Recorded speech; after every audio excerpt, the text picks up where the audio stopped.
How can you stop your child from feeling entitlement? How can you stop your child from feeling like they're owed something in the world when there's so much abundance and they're so used to that, and this becomes the norm? This is not normal in the world. The next thing, guys, is conduct. Gratitude. Developing a practice of gratitude could be the biggest influence in your child's life, especially in Dubai, where almost everyone is very, very privileged, and they've got a lot more than a lot of other people, probably a lot more than we ever had as when we were kids. I think that's probably quite realistic. There's so much opportunity for kids here. There's so much abundance everywhere you look. How can you stop your child from feeling entitlement? How can you stop your child from feeling like they're owed something in the world when there's so much abundance and they're so used to that, and this becomes the norm? This is not normal in the world. This is not normal, you know? How can you teach your child that this is not normal and that they should be so grateful? By teaching them a practice of gratitude. They wake up every single morning and they write down 3 things they're grateful for. We've got a jar at home, we call it a gratitude jar.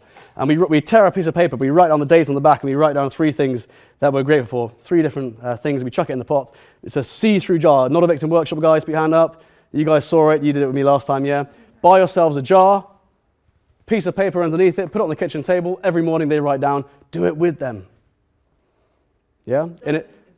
Example. I'm really grateful that I slept in a comfy bed, or I had breakfast with my parents, or I was able to do this at the weekend, or I'm able to go to school, or I'm able to do, whatever it is, really basic stuff. I'm excited about this. I get to do this later. Things we used. Yeah. Not, whatever it is. Now, what you'll find is, it will start off very materialistic, first week or 2. Or they'll try and impress you by saying stuff like, I'm grateful that I didn't have to walk 10 kilometers to school.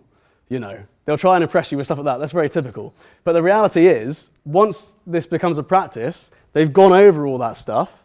They've gone over all the stuff that comes to their head. Now they're being really genuine. They're being really transparent with it, and they're having to think. So now they're going through this process where they have to dive deep into what makes them grateful. And that is when you get rid of this despite living in an abundant world, they don't have that thought they're owed something, which is really, really important. And you'll see their behavior improve. It's one of the greatest tools to improve behavior that I've found.